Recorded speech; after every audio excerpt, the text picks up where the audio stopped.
Generally, when the big events are flying and everyone is sort of moving in that one direction, I like generally to sort of hop on a bike and go the other direction. I think it's really about how to stay relevant.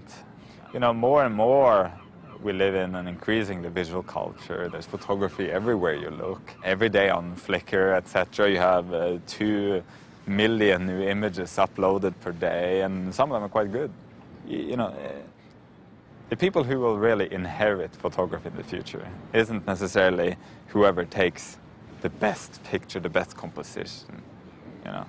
I think it's who has the best ideas, who has the most poignant stories to tell.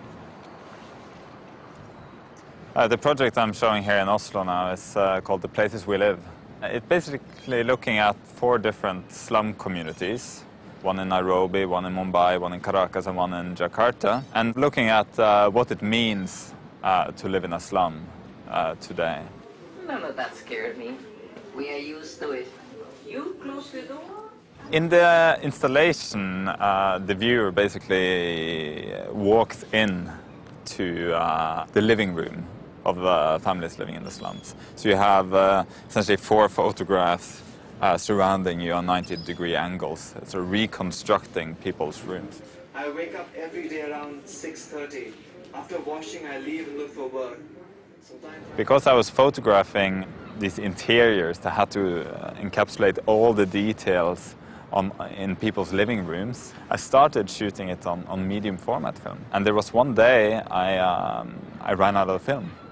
So I took the 5D because I have a sort of spare camera, and took the same picture with that, saying, oh, well, that's sort of an emergency solution. And when I compared the 2 pictures afterwards, the medium format picture and the 5D, I realized it was the 5D that was sharper and more detailed than the medium format. So generally, when I'm working, whether it's for National Geographic on a magazine story or my book project or whatever, I like to walk around with one camera, have a pouch with a couple of lenses, and that's it. I hate walking around with lots of equipment. It drives me crazy, and it drives the people I photograph crazy. I find it very often that combining the photography with video, helps contextualize the photography. It sometimes even frees photography up to sort of speak on its own without having to do the sort of explanatory work of the video.